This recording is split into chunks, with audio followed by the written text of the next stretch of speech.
welcome to this 19th episode in our series on freedom and happiness. You see, all across these episodes, I've been talking about certain keys to happiness, which have always involved, things like exercise and good sleep, good food, good company. And then, of course, there's always this other latent need of humans to have empowerment in terms of movement. So we across centuries, across millennia, have gotten so involved in terms like long distance running. This comes to us from our ancestors. And here is another thing. Over centuries, we've been hearing about how people have tamed their horses and how they have their horses as part of themselves.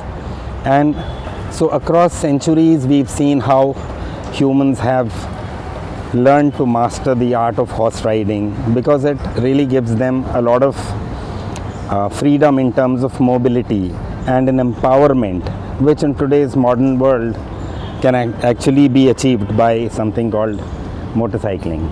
So, of the 4 different categories of bikes, this is a bike which sells about 85% in the Indian market, and this is a entry-level bike. You can essentially call it a commuter bike. The main highlights of this particular piece of equipment is its real value for money, because it comes the cheapest, maybe about 75,000 to a lakh of rupees ex-showroom, and then it has great fuel efficiency. So the main highlight of this particular bike is that it helps you commute from point A to point B, but that's just about it. With a low torque and a low bhp, under 7.5, 8 bhp and a similar kind of torque, this is essentially a commuter's bike, and this is a bike which sells most in the Indian market. So this is the second category. This is essentially a street bike, comes with a bit of performance, costs about 1.5 lakh rupees on road. For example, this is one of the most popular of all motorcycles, the TVS Apache. Now comes in 4-valve engine, and these are kind of 12 to 16 bhp with 10 to 15% lower torque than the bhp, because this essentially is a short stroke engine.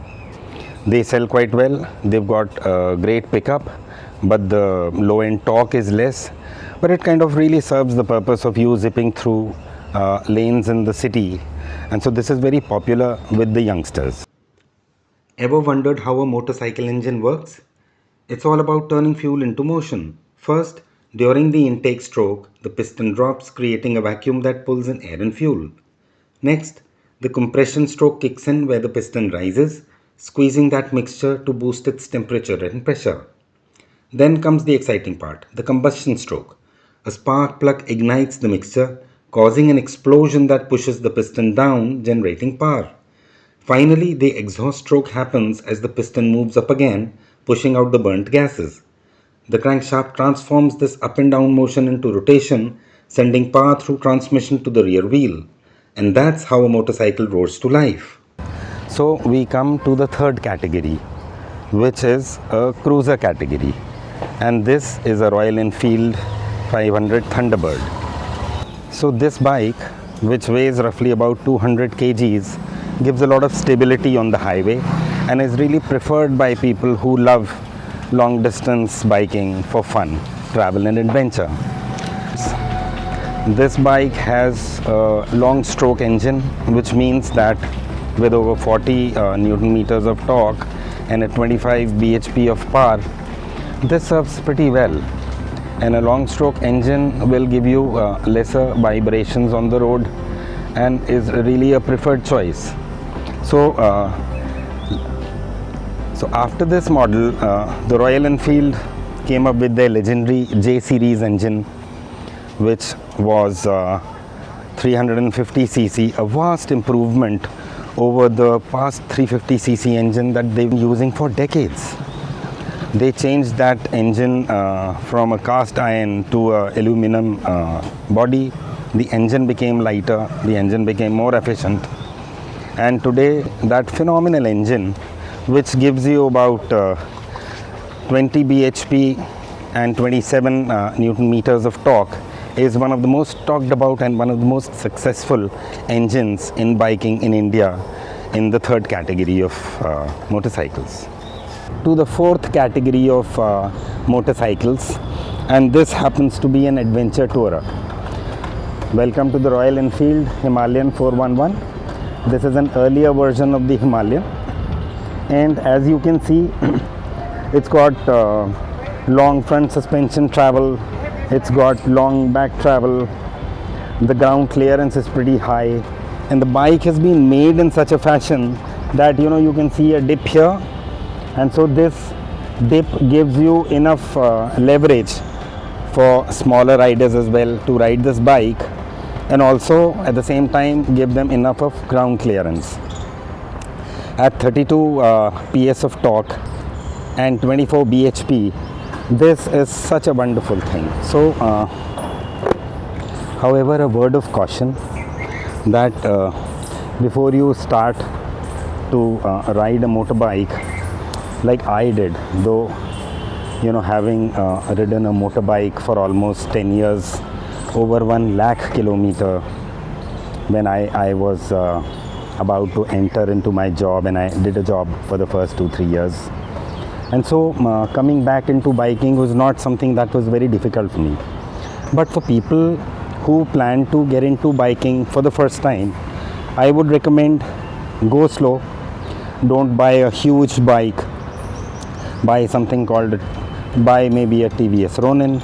That's gonna hold you in good stead, and learn to ride the bike. See how it feels. If you've been riding a car, road sense is no problem for you. The same applies to biking as well. But remember, even statistically, riding on a bike is 17 times more fraught with risk compared to you sitting in your car. There are other things also which I might as well take you through. One of them happens to be the seat, which is a gel seat. This will make the life of your pillion very, very comfortable. Here's another device which you can really use. This happens to be a connector. It has Bluetooth connectivity, and you can put it in your helmet, and you can use this to communicate with other riders in the group.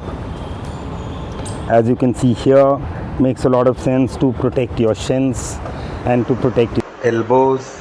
These are some very lightweight ones, though I've seen you've got those ones which stage 2 kind of stuff, which people who ride in the Grand Prix and all they wear, but somehow I think that's a bit of a more of a marketing overkill, because those are the people who are riding at 250 260 kilometers per hour, and they are even cornering at 130.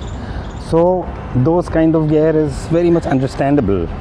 But here in the city, when you're riding at 50-60 kilometers per hour, really, to me, it doesn't make too much of a sense. I think this kind of protection is just good enough. So you can buy these from Amazon, you can buy these from Decathlon, and also see the kind of shoes I have. Now these are semi-ankle length shoes, which would really protect your feet in case there is a fall from the bike. So these are some of the basics. I hope I have managed to cover enough for you to start to think in terms of biking. Believe you me, it's so much of empowerment. If you are a bike lover, if you have had ridden a bike in the past, think about it. Pick it up, borrow a bike from a friend, take your wife out for a spin, and see how you feel about it. So this is Ratna. Hi. And you must have come across Ratna in several of my episodes. She's my partner in crime, and she's also very, very supportive. She's generally very quiet and unassuming kind of person, and who will very willingly join me in whatever crazy ideas I keep coming up. every now and then. But one thing I would love to say that when he bought this bike and he asked me to go for a ride, in the beginning I was little bit scared after several years because I was riding a bike. So I was in a doubt that I would be able to sit as a pillion or not. Yeah. But now I'm more comfortable, and now we go Absolutely. for a ride and we go for breakfast in the morning. Breakfast rides. Yeah, and sometimes for lunch. So it's a good thing. And when the weather is pleasant, it's rainy season or it is winter, especially in North India, because we are in Noida, so we enjoy more in that weather. Correct.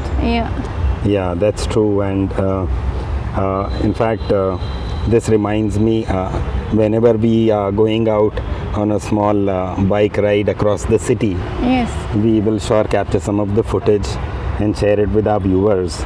Yeah. So, maybe to some dhaba or some small highway ride.